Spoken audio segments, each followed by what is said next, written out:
Just 3 points-paying races remain in the GT America powered by AWS season, and with the championship coming down to the wire, all eyes are on Watkins Glen International and round 12 of the season. GT America featuring a mixture of GT3 and GT4 machinery racing side by side in a single driver 40-minute sprint race format. Hello everyone, my name is Ryan Marine. Calvin Fish is alongside. Amanda Busick is on drag racing duty here today, so Kyle Heyer is alongside down in the pit lane.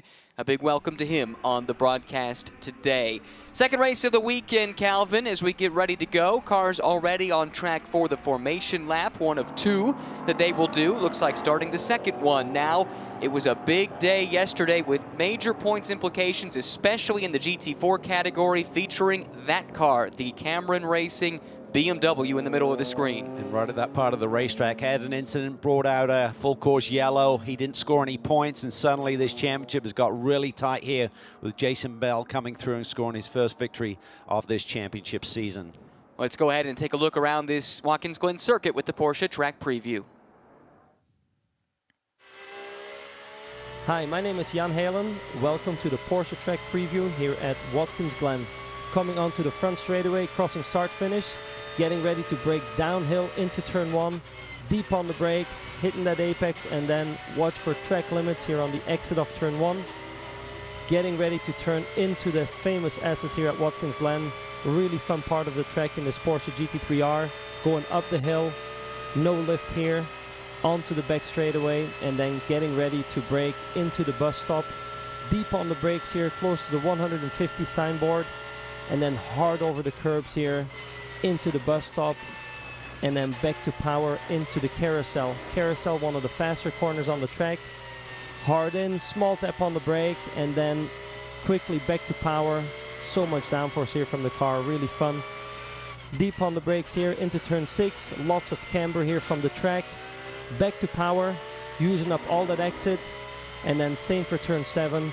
Lots of camber here from the track, so you can really drive it in deep, and then accelerating up the hill, ready to get onto this little back stretch into turn 8. Turn 8, one of the best places to overtake if you're in a hot battle.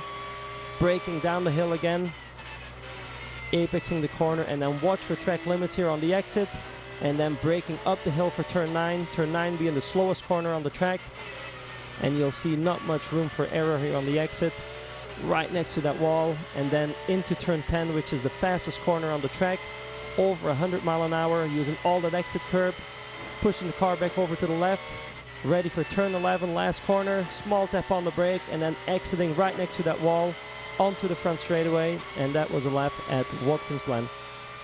It's an amazing layout, no matter if you're driving a GT3 or a GT4 car, and we're about to turn this field loose. It will be Charlie Luck, yesterday's overall winner, leading the field to the green flag from pole position alongside Andy Wilczek in the Flying Lizard Porsche. Then we've got Jeff Burton and Jason Harward in row number 2.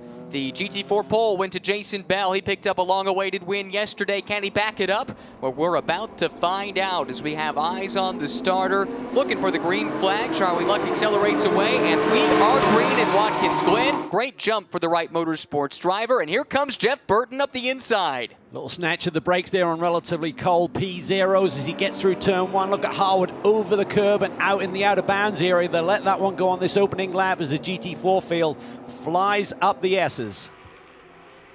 Great start for Luck, the championship leader, but a better start in a lot of respects for Burton as he's able to snag that second spot, drop it back to the front of the GT4 field. And what a day it was yesterday for Jason Bell, but he's coming under attack from the driver who he dueled with to the finish just one day ago. Yeah, Roche West there to the outside in the number 50 machine. Ashley scored the win on the road yesterday, jumped that restart a little bit and crossed the stripe just before Jason Bell, so he got pushed back. Essentially 31 seconds, but still finished with a podium. This is a car had a great run yesterday with Gray Newell in pit lane early. Hate to see that for Gray. Had a couple of podiums yesterday between GT America and Pirelli GT4 America yesterday. But here comes Jeff Burton. Look at this. Lots of confidence here in this early morning session, Calvin. Temperatures are down considerably, 57 degrees as we took the green flag. maybe the track grip isn't completely there where it was yesterday when these cars were on track, but Jeff Burton looking awfully confident in his Reardon Racing Lamborghini. It's downright chilly here this morning at Watkins Glen, and certainly the heat is on the leader right now. Charlie Luck scored his 7th victory of the season in the Masters class here yesterday. It's extended both of his championship leads, but the guy that is chasing him down is right on his tail right now, and that is Jeff Burton aboard that Lamborghini Huracan, trying to get around that Porsche that's very strong here at Watkins Glen. Right there in the tire tracks, Jeff Burton starting to put the pressure on his fellow Masters class runner, but this is also for the overall lead. We also have an invitational car in the field here this weekend. Cesar Baccarella driving a TR3 Racing Lamborghini Huracan Super Trofeo spec car. Had a nice quiet run yesterday, getting some track experience and more car experience. A guy who's done a lot of racing in a lot of different cars over the last couple of years between stock cars and different sports car series. Great to have him back in the paddock. But up front, it is Charlie Luck leading Jeff Burton, who's now dropped off just a little bit. And, you know, it brings to mind the start of the race yesterday, Calvin, where Luck didn't have necessarily the fastest first couple of laps, but as the race progressed, he was able to build that advantage. Yeah, he settles in, takes a couple of laps, then he finds his groove and just kind of takes off and executes his lap times. Very confident here. He loves this racetrack. They did a test here, which certainly got the car settled in and dialed in. And this racetrack just provides tons of grip. So as these Pirelli P0s come up to their temperature range, right now it should be really strong. And it shouldn't see a lot of tire degradation here this morning with these relatively cool conditions. Should keep an eye on the GT4 battle as well. What a day it was for Jason Bell. Mentioned it briefly.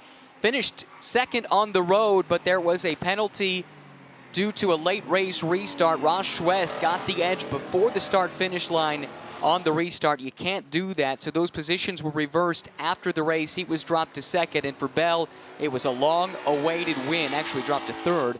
A long-awaited win for Jason Bell yesterday after coming awfully close a couple of times this season. Yeah, the emotions had to be crazy there because Jason had kind of opened up about a 5-second lead. Then we had that full course yellow, and the top 3 in GT4 essentially were a full lap up. So they started the race back amongst the back markers, the lap cars there, and had to fight their way through. And on that restart, Ross just got a little bit too aggressive. You're not allowed to pass before the start-finish line on any restarts here in SRO competition. So he just jumped it marginally, and that was enough to get him pushed back. But for Jason Bell, he had the win in the bag. Suddenly it got away from him. Then when he got to pit lane, the team told him, hey, you still won the race. So crazy day for him. It was, and the championship turned on its head because of that, as well as the contact. We talked about it briefly in the Open. Sean Quinlan coming together with Rob Holland in that Mustang right there. That brought out the full course yellow that set up all those late race fireworks. And Quinlan came in with a hefty lead in the point standings, but took a big hit. Not only did he finish down the order, he in fact wasn't classified because he hadn't completed enough of the race in order to score points. Yeah, big swing, 25-point swing with Jason Bell's win, and he was running in second coming into the round yesterday, so the lead went from 55 points all the way down to 30, and right now you see Sean Quinlan has had a nice start to this race in this backup car, up into the top 6 already, but the next few places are going to be awfully difficult to get around. Exactly so. It's been a nice charge through the field so far for Quinlan, who had to start at the back. Chassis change for him, and that puts him on the back foot as he tries to defend that points lead that shrunk dramatically yesterday. Speaking of things shrinking dramatically, we've got this top 3 really condensing here in the early stages with Andy Wilczek, who started on the outside of the front row, putting in some nice laps here as of late. He's been able to run down Jeff Burton to a degree, and while there is some separation between the top 3 cars, it's a decent battle between them for the 3 top overall podium positions. Yes, they're very close in terms of lap times right now. For Andy Wilczek, he claimed that front row with the second fastest race lap yesterday, just a couple of tenths behind Charlie Luck. So now he's getting into his groove and starting to fly in this car. Star-studded lineup there as we see Howard on pit lane. This is obviously unscheduled. There's no pit stop scheduled in this race today, so issues for the Zalus machine. But getting back to the crew on this Flying Lizard machine, they've got Rick Mayer, longtime Risi Competizione engineer, and also Nathan Bonneau, who's the regular team manager for Racing with Petey Cunningham. So drafted in some special guests this weekend to get that car up to speed. It seems to be working. Wilczek just put in the race's fastest lap the last time by, 1:48.769. It's only about a tenth or two faster than the two cars ahead of them. Their pace has been very similar here in the early stages, but showing some nice confidence is Andy Wilczek, who won overall in somewhat bizarre circumstances, it must be noted, in one of the races at Road America, the last race weekend for GT America powered by AWS. Back to the Harward story, that was the brightly colored Lamborghini, SRO Motorsports, the team that we saw coming to the pit lane. This is a team that had some issues yesterday. They had to do a rapid gearbox change in between the two races they were participating in. They do both GT America as well as Fanatec GT World Challenge America powered by AWS, the two-driver 90-minute race format. And problems in the first of the two races they were running yesterday prompted that gearbox change. I wonder if perhaps there's something related to that or could be something completely different. Yeah, we'll have to wait and see. See Charlie Luck there. Track limits are certainly enforced here, so they've got to be careful. And this has allowed Jeff Burton to get a really good run as they exit the final corner. Now trying to look for a move here down into the brake zone for turn one. Will he push it? Porsche looks strong in a straight line, able to keep that gap stable. Burton late on the brakes, but can't get up alongside. Charlie Luck into turn one, has to back out of it, and in so doing, that brings Wilczek into the frame. Yeah, once those two started to fight there, they lose a little bit of their lap time, and suddenly Wilczek is right with them again. Up through the S's there, Burton stretches that gap by about a car length. Then you get into the full aero effect down this long back stretch heading towards the inner loop. It's allowed Charlie Luck here to re-establish that gap a little bit, allow him to hit his marks and not focus too much in the rearview mirror. Update from the pit lane, and evidently the problem for Jason Harward was a loss of front left tire pressure, so the team had to go to work, change the tire. The good news is it's a team that's used to doing pit stops because they race in GT World Challenge America, but that's not what you're expecting to do in this race format, and that has dropped him well down the order. He's basically the last car running at the moment after Gray Newell. We saw his issues early on, stationary in the pit lane. He has not turned a lap. Yeah, well, just coming down pit lane will cost you 31 seconds to the field at speed, so plus changing that tire. So probably lost best part of 50 seconds there getting Jason back out. Top three have settled down once again. Luck from Burton, from Wilczek. Cesar Baccarella having a nice strong run in the Invitational car that runs in fourth. No changes yet in the GT4 running order either, with Jason Bell still holding off Ross Schwest and Chris Gumprecht in the final podium spot. Then it's Alex Welch and Rob Holland fourth and fifth, but Sean Quinlan has clawed his way up to sixth. And Holland would be an important one to overtake. Rob entered the weekend third in points, made up a little bit of ground yesterday due to Quinlan's issues. So if Quinlan could get around, that would go a long way to trying to make this basically a two-horse race the rest of the season. And up front here, Charlie Luck really seems to roll a great speed through turn one there. So he's getting off the brakes. It's so easy to overbrake the car down there and you just don't have the minimum speed that you're looking for coming through turn one to really accelerate up through the S's and down this back stretch. Settle down here a little bit. It was a little bit feisty there for a moment, but Charlie Luck seems very comfortable up front, and these wins that he's racking up are certainly going to aid his confidence in terms of defending here from Jeff Burton and Andy Wilczek. Word on Gray Newell is a misfire was the problem for the Heart of Racing team, and that number 25 Aston Martin Vantage. Tough break for them. I do believe they have multiple chassis at their disposal, so that should not affect them for the Pirelli GT4 America race a little bit later on today. More updates from the pit lane. Let's go down for the first time to Kyle Heyer. Hi guys, yesterday the number 119 Stephen Cameron Racing BMW of Sean Quinlan suffered unrepairable damage to their M4. Today they're running the Sprint X car because that car was not repairable. So far so good for that team. Yeah, it's good to see, and it's nice to have that extra bullet in the chamber to go to if necessary. There are some teams that either through necessity or misfortune are trying to press a single chassis into service across multiple series, and the problem with that is you have a problem in one race. If it happens the first race of the weekend, it could affect you for all four, potentially. Luckily for them, they did have this backup car effectively to go to, but because of the chassis change, This is not the car that would have set the time that qualified yesterday. That's why they had to start at the rear.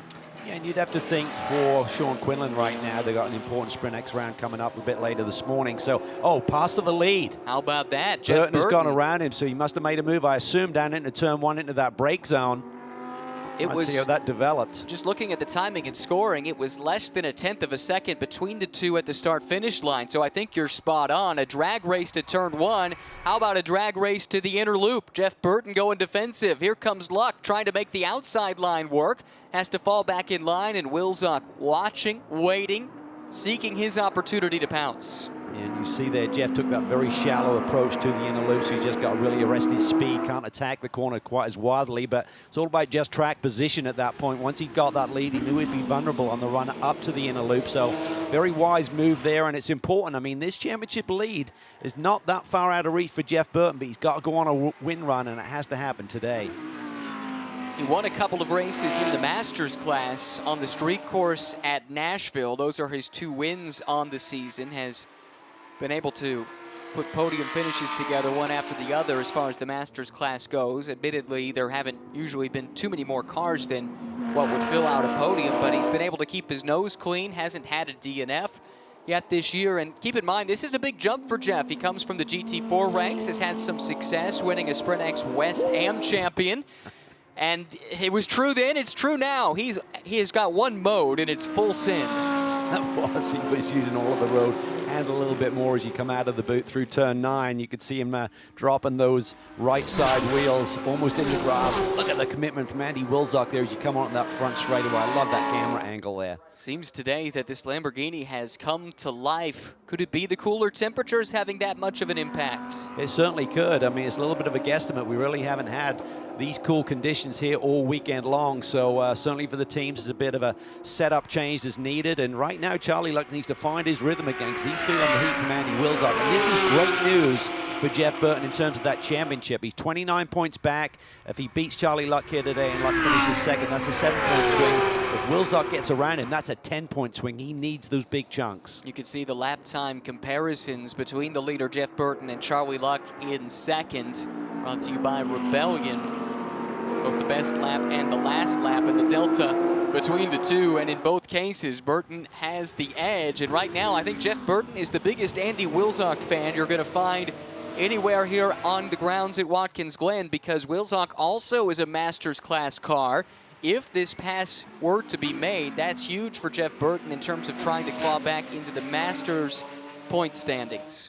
It truly is. So, as we say, there's only 3 rounds to go, including this one. There's going to be an invitational race at Sebring, but in terms of eating into that championship lead that Luck has built steadily throughout the championship season, the one thing that has really helped everyone is that Luck did have that DNF result at Road America, so that certainly arrested his dominance to a certain degree, but now he's getting back into a groove. I think if he can escape a little bit from Wilczek, let's see if he's got any pace to try and chase down the Lamborghini.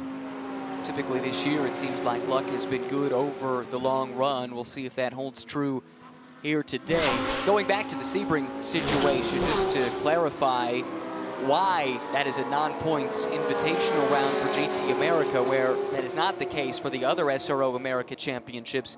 This series was the one under the SRO America umbrella that was scheduled from the beginning of the year to race at the Nashville Street Circuit about a month and a half ago, in conjunction with IndyCar and several other series that weekend. And as a consequence, they were not going to do the scheduled race at Canadian Tire Motorsport Park up in Canada. Well, the CTMP race was canceled, and Sebring was scheduled as a makeup. Now, the GT America paddock, many of them wanted to participate in that Sebring race, but obviously adding another weekend adds to the budget. So the powers that be elected, I think wisely, let's make there an opportunity to come and race if you would like to, but it does not affect the points. So if you choose to sit that one out for whatever reason, it doesn't affect you, which means that this then is the final race that pays points until we get to the season finale. 2 races at the Indianapolis Motor Speedway in support of the Indianapolis 8 Hour. These 3 leaders Running similar lap times, but Burton's got in a groove now. He's been running consistent low 48s. 48.4 is his best. Ran a 48.5 on that previous lap. So starting to gap the two Porsches. It really seems like you said the track conditions this morning are suiting the setup from that Reardon Racing machine. Let's hear from the Reardon Racing pits with Kyle. Hi guys, I'm standing here with Jason Giannetti. So far so good for the Reardon Racing Lamborghini after finishing second yesterday. They're currently leading the race, so far so good, Jason. But how do you think you guys can hang on to this? Is you feeling pretty good, or? Oh yeah. No, it seems to be really good. The car's been running super good. These guys crushed it this morning, getting everything ready. So, I mean, it's kind of ours to give up now, you know. So we see sometimes these races, like yesterday with the late full course yellow, can change pretty quickly. So how do you feel about your confidence if we get a full course yellow late in this race? I'm not worried about it. Jeff looks good out there. Car seems super fast. So I trust these guys. We'll be fine. Not worried about it, guys. Jason Giannetti from Reardon Racing. Lots of confidence out of the Reardon crew. Thanks so much, Kyle, for the update from them. Busy time for them, making this step into GT3 for the first time this year, not just in GT America, but also GT World Challenge America. We'll see Jeff Burton in action later on today. The team also in the middle of moving to a different shop, still out there in the Utah area, if I'm not mistaken, where they are based. But we'll see what they can do, what they can learn from this race here. This is important, not just in the context of GT America, but these are important laps and effectively a little bit of a test to some degree looking ahead to their second race of the day later on. Yeah, it's a nice little tune-up, certainly for Jeff to get some track time this morning and get the feel for what the setup that they have this morning is going to work. It's going to be a little bit warmer. It's not going to be extreme heat this afternoon. It'll be mid to low 70s. It's relatively early race time today as well. Should see the green flag about 1:05 Eastern time. So they'll get a good read on this. And we know Vesko Kozrov, who we co-drive with, he's also the engineer on this team. So he will really want the data from Jeff in terms of what we're feeling, what do we need to massage a little bit further, so we're in really great shape this afternoon. Just looking at timing and scoring, and Sean Quinlan dropped a couple of spots on that last lap. He had been running fourth. Oh no, that's just in the overall order, excuse me. That's Jason Harward making his comeback through the field after their unscheduled pit stop. So no change as far as the GT4 order is concerned. Not so much here at the front. Here comes Wilczek in turn one. Ooh, that's tight there, and Charlie certainly made his intentions known there early in terms of, I'm going to go for that apex as we start to climb up through the S's there. So battle is on between these two Porsches for the runner-up position right now. Really good stuff between two excellent teams with a ton of pedigree. Wright Motorsports from Ohio, Flying Lizard Motorsports based out in Sonoma, California. Tons of pedigree between the two teams, and Charlie Luck, who has been the dominant force, certainly in the Masters class, but even in the overall championship so far this season. Going toe-to-toe here with Andy Wilczek, who has shown in the limited chances we've had to see him this year. Yeah, he has done well at Circuit of the Americas. He had a couple of podium finishes, including a win there, so he's always running at the sharp end, and even though we don't see him on such a regular basis, but looks like Charlie's car, or Charlie is willing to eat up the curbs a little bit more than Andy is through the inner loop there. Doesn't look like Andy's losing too much time by staying off of those, but seems like in traffic when he's getting that aero wash, he is running wide through a couple of these long duration corners. Coming up on the halfway mark of this race. Nearly 20 minutes gone by in the 40-minute sprint format. Jeff Burton, though, slowly but surely pulling away. That last lap put another 3/10 on this battle for second. I suspect they were held up a little bit, fighting each other into turn one earlier on this lap, so we'll check that gap at the line. But this might be the best performance we've seen out of Jeff Burton. Those two runs at Nashville, wins in the Masters class were impressive, but he's out front overall right now and looking very comfortable. Yeah, running on a street circuit is certainly a different environment, and Jeff seemed very comfortable there, but when we get to these natural terrain road courses, shown promise this year, as you said, making the big step up to GT3, learning this Lamborghini Huracan, getting the setups tweaked so they get them in the sweet spot. And, but Jeff is feisty. I love his racing instinct and how aggressive he'll be. He's not afraid to put it in a tight spot, and he's not afraid to lead and win races. So he's been in this position before. I don't think he's going to get too emotional about it. I think he'll just take it in his stride, but there's a long way to go. This is Harward on the comeback drive right now after the unscheduled pit stop. SRO Motorsports, the team, another team based out of Utah, actually. And he'll be racing later on today with Madison Snow in the GT World Challenge America race. This is, by default, the leader in the overall class, such as it is, but that really doesn't matter because it is an overall class within GT3. His points are paid based on where he finishes relative to the other GT3 cars, regardless of whether they're in the same overall category or in the Masters class, and he's behind those at the moment, so that doesn't help for the championship. But this is another driver without really any GT3 experience in race, right, in professional racing at least, to speak of, who's come a long way this season and is just getting better and better as he gets more miles under his belt. And same can be said for Jason Bell. Just made the switch to the Aston Martin Vantage.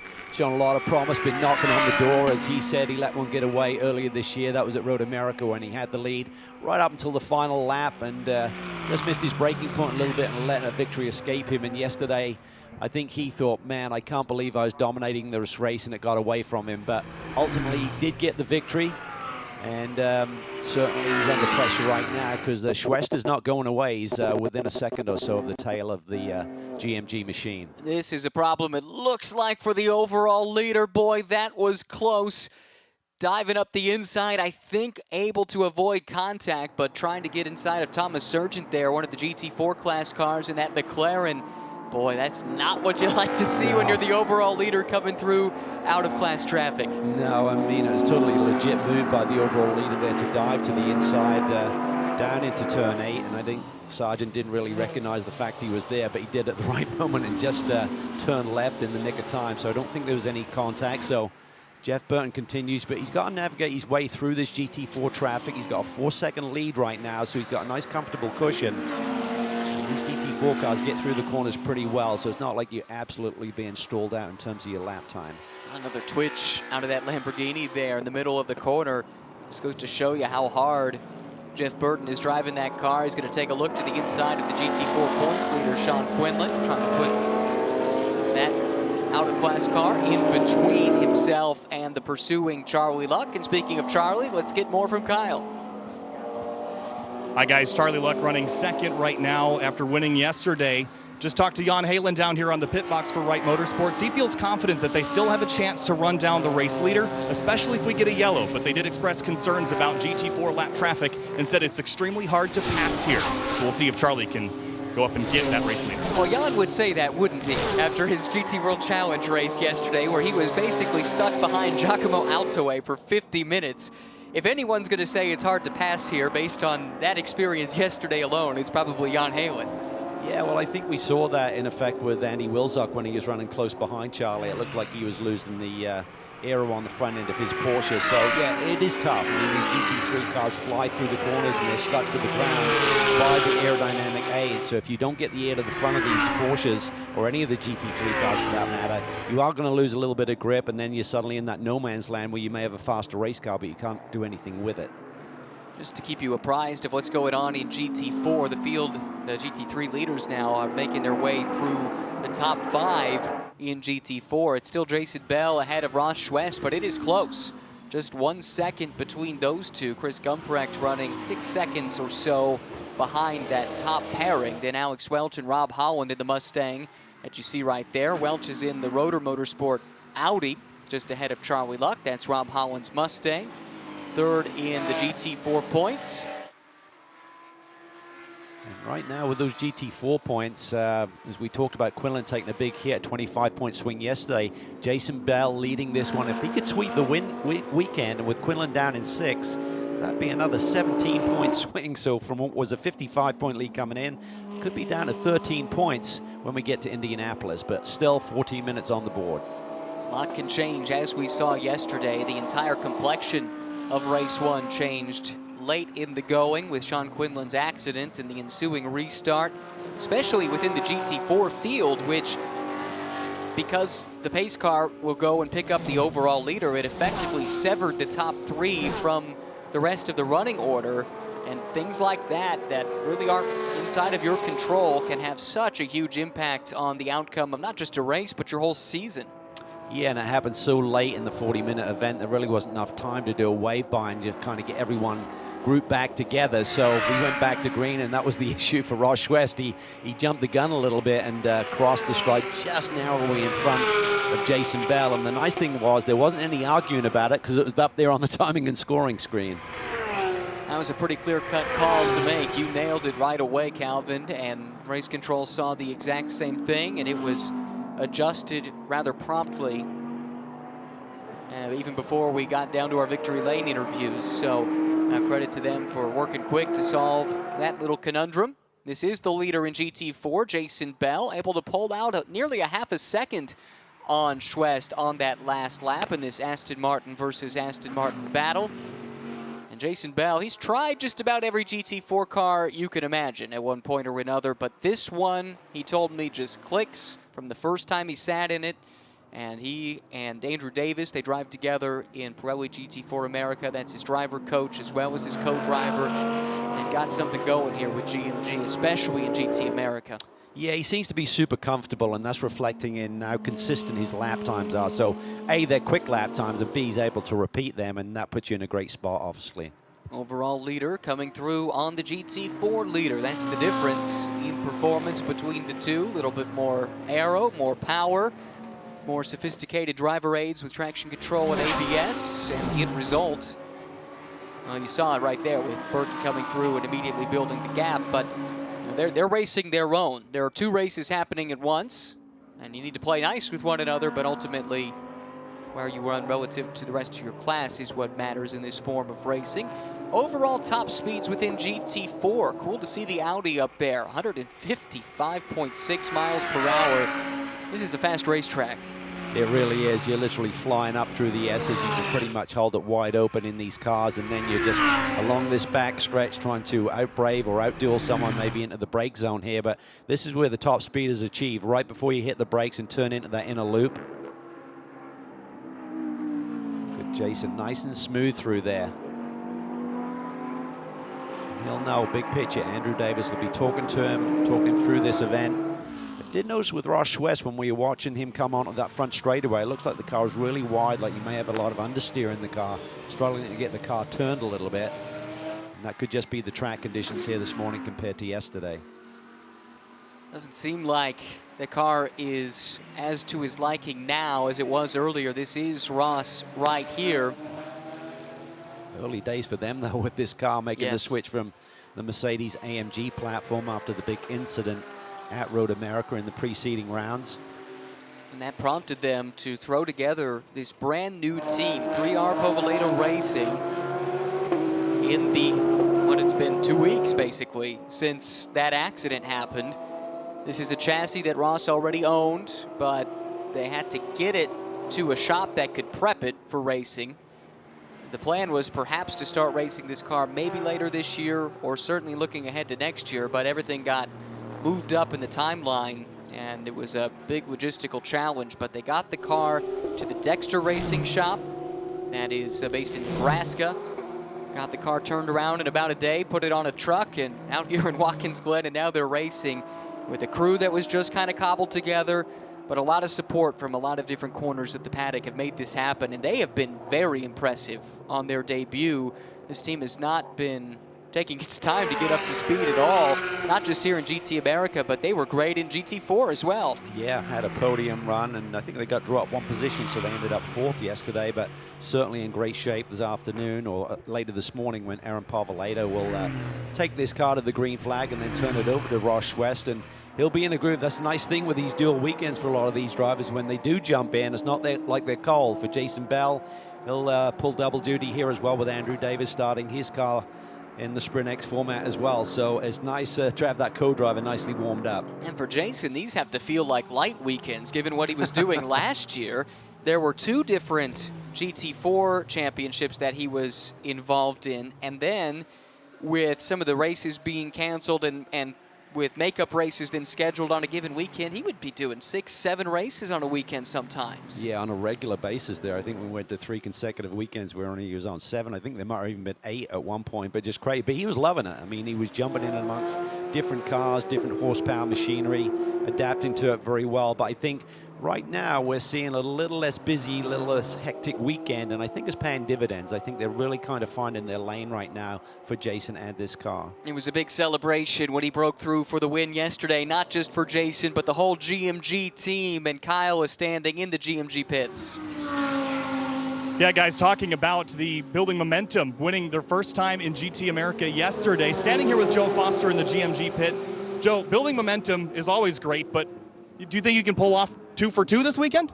You know, that's the plan here today. We're so proud of Jason's performance yesterday, and to get a win for him was just a testament to the team, to all the effort and work that we've put in. We've been testing and trying different things, and it finally paid off, and the Aston Martin was just a great car yesterday.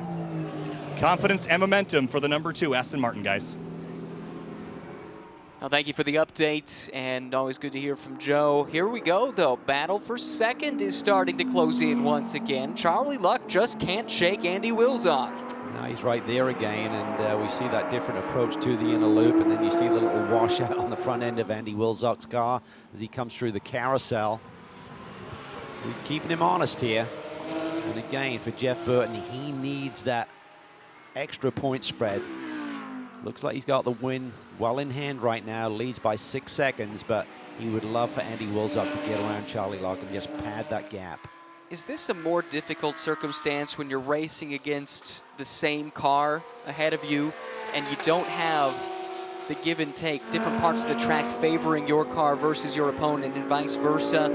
Is it more difficult to find that edge and make your way through? I think so. I mean, if you got 2 different cars that are performing strongly in different parts of the racetrack, you really then try and emphasize on your strong suit and make it happen right there. But when you got cars that are essentially the same, it does make it more difficult. It's really down to the setups on the race cars and the driving ability. And you see Andy there. It's the first time I've seen him out and over that curbing there. So he's starting to push things a little bit. Maybe they got on the horn. Oh, he's wide dear. there. Woo! That was really getting out there towards the limit of getting into that safety barrier there. So it's like he suddenly turned up the heat a little bit and is willing to push a little bit harder.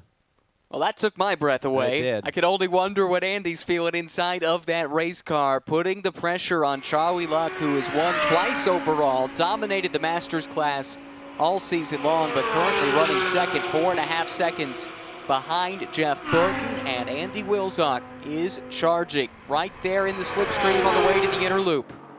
So he's really got the bit between his teeth here the last 2 or 3 laps. You see once again there Charlie Luck really aggressive over the curbs.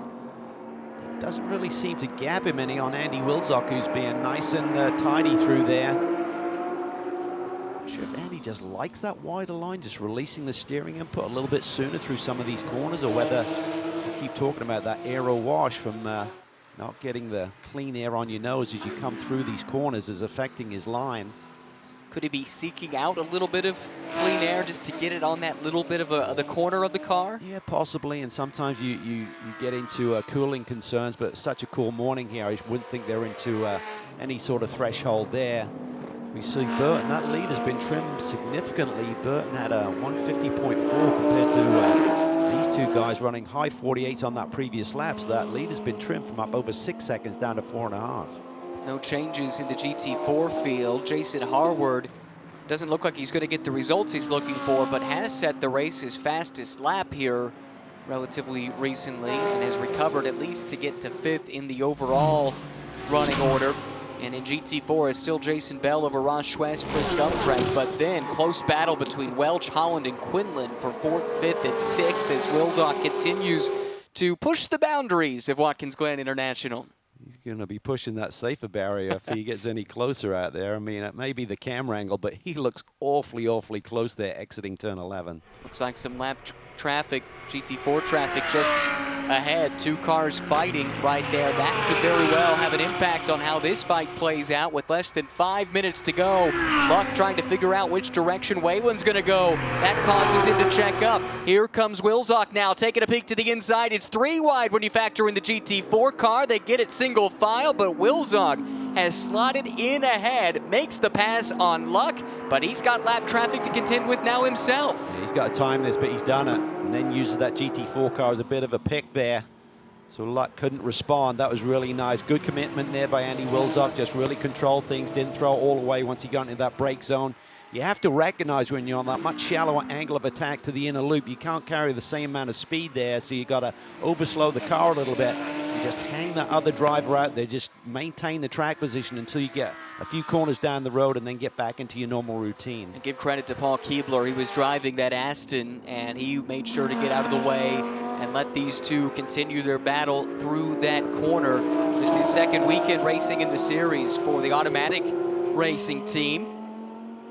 Charlie Luck, I don't think he liked that one bit. He's going to come right back at Wilczek here, exiting the boot section of the racetrack.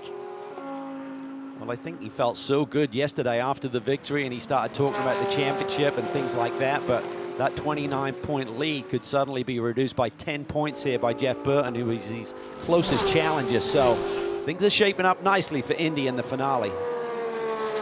Wilczek, though, has actually been able to stretch that gap since making the pass. It's nearly 1 whole second, just in about a half a lap since Wilczek was able to make the move. Yeah, and that may just be the clean air. He's suddenly able to get the full downforce effect on that Porsche. And he's driving really confidently here, and maybe they just missed on that setup a little bit this morning with Wright Motorsports. They have a ton of experience here at this circuit. Maybe they rolled the dice a little bit, maybe overpressured the tires, who knows, but certainly it's been a very competitive battle up front today. Well, and as competitive as these two have been, I think you might have seen it on the graphic there. There was no difference between the two drivers' fastest lap of the race. They are equal to the 1,000th of a second. That's amazing.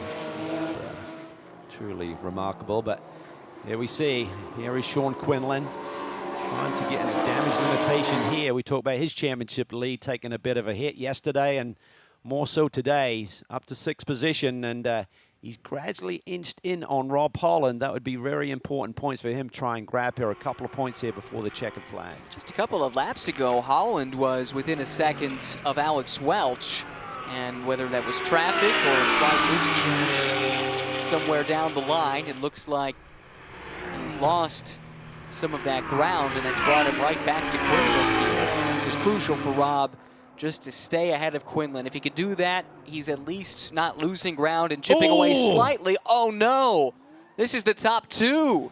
Damage to the right front there. You can see Charlie Luck's got head to pit lane. The sort of shape as Wilczek's car in. He's got to be careful now. Just make sure he's not cutting down a tire.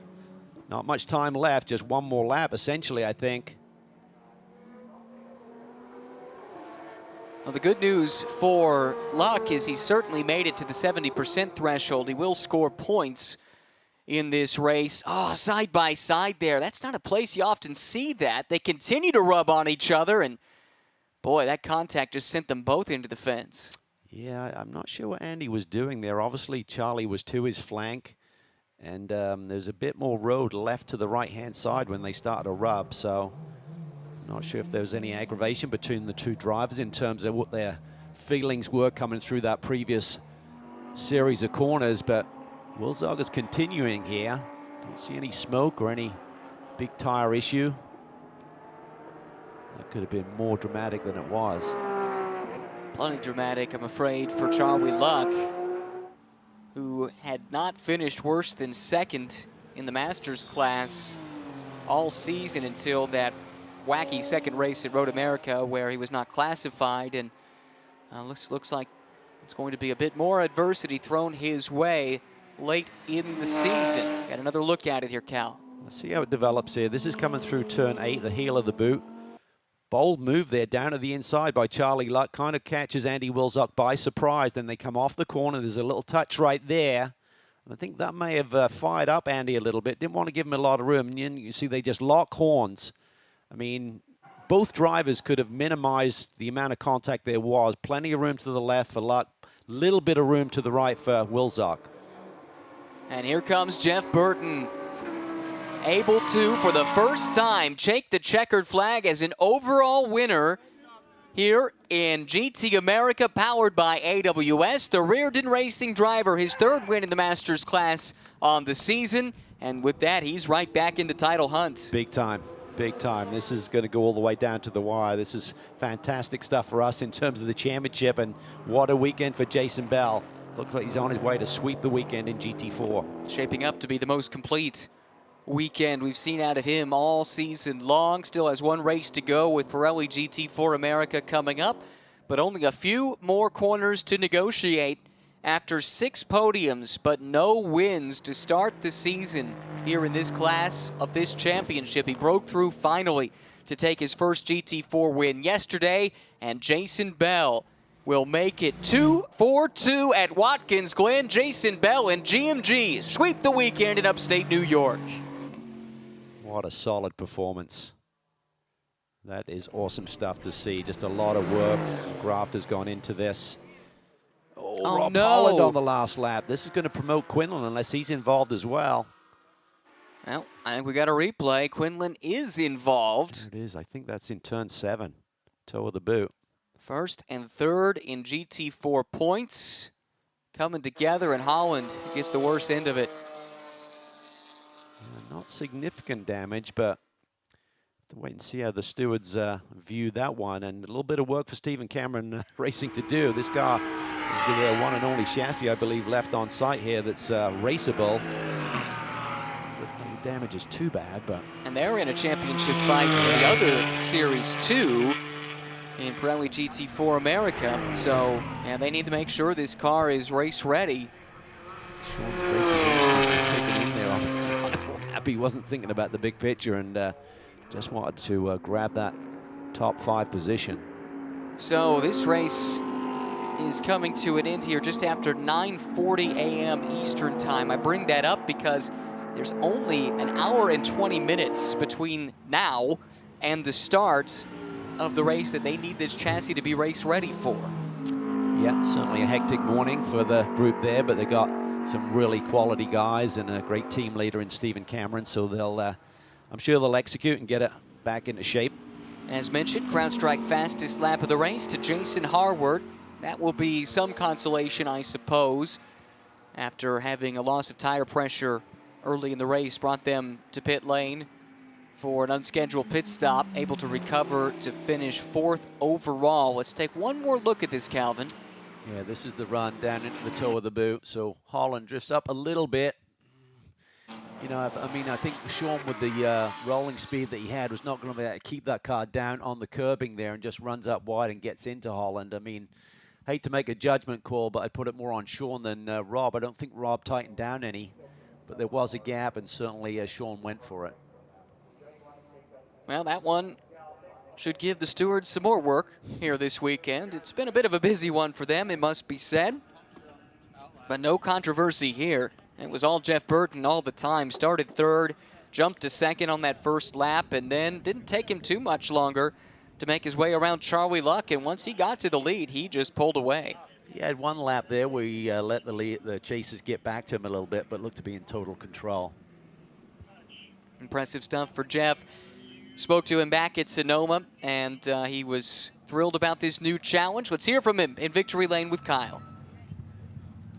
Jeff Burton celebrating his first ever overall win here in GT America, powered by AWS. Congratulations to Jeff Burton. Now, Jeff, what a race, what a drive. Another win for you in the Masters class, but overall, your first win in the series. Tell me about it. How does it feel? It's a lot of fun.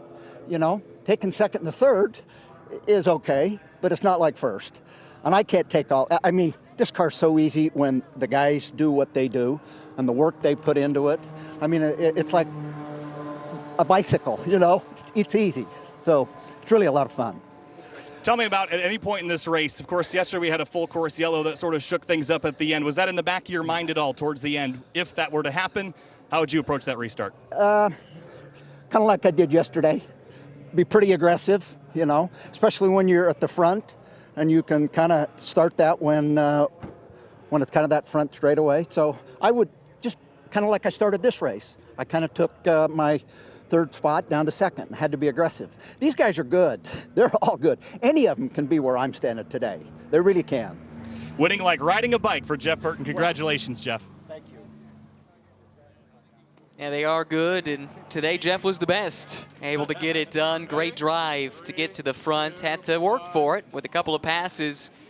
But he and that Reardon Racing team, something seems to have clicked right here today. I'm going to be keeping a close eye on this car in GT World Challenge America later on this afternoon. Yeah, they're finding the sweet spot with the setups, and it just takes time. You can't really shortcut certain things, and the more mileage they get with the car and really build that notebook. And as we said, Vesko Kazarov's a great engineer.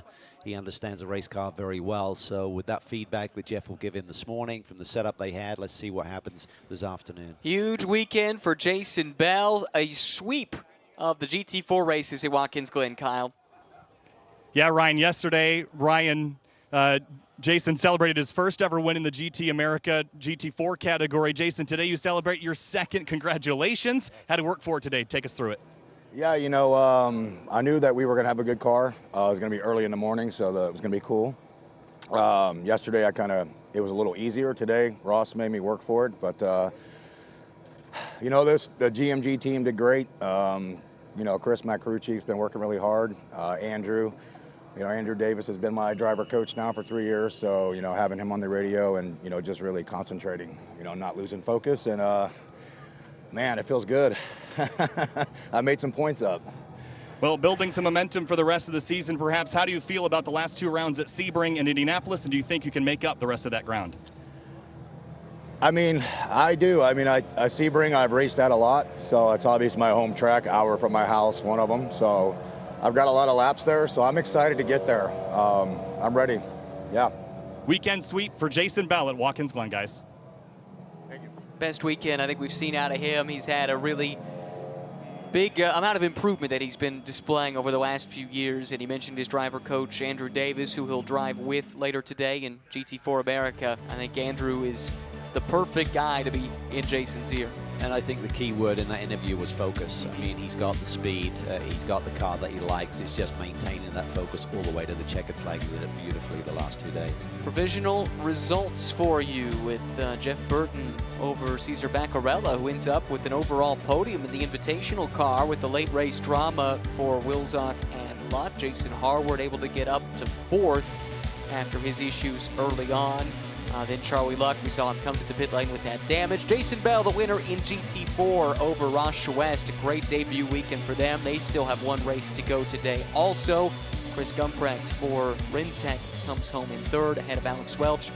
And Sean Quinlan 5th, at least for now. We'll see what the stewards think about the way that last lap finished with Rob Holland. But let's take a look at the highlights here. This was the big move Jeff Burton was talking about. Got to be aggressive at the start, and it paid off. He was able to get up to 2nd. Yeah, right on the edge there, as you could see, with a little lockup going down into turn 1. Got that 2nd position, then just harried Charlie Luck and eventually got to the front. That's exactly what he did. Got right in behind the Wright Motorsports Porsche. The GT4 field led to the green by Jason Bell, but he said it in the interview. He had Ross Schwest there keeping him honest, and this was the first lap as Schwest took a peek to the outside through the inner loop. Then this scary moment here for Burton, just when it looked like things were under control. Yeah, well, traffic is always a factor in this multi-class racing. Right, 2 laps to go. Charlie Luck, bold move to the inside. And these 2 drivers, just too much argy-bargy here. Didn't want to give each other enough racing room. They lock horns there. Bit of contact and major damage to Luck's car, and Wilczak fortunate to continue. This was the final lap, fighting for 5th in GT4. 2 of the points contenders coming together. Yeah, and again, they could have probably made it so they could both coexist, but just too tight there, and ultimately Rob Holland goes for a ride, loses the position. And Jeff Burton streaked ahead across the start-finish line to pick up his first ever overall win in GT America, powered by AWS. The series next heads to Sebring. We'll see you there.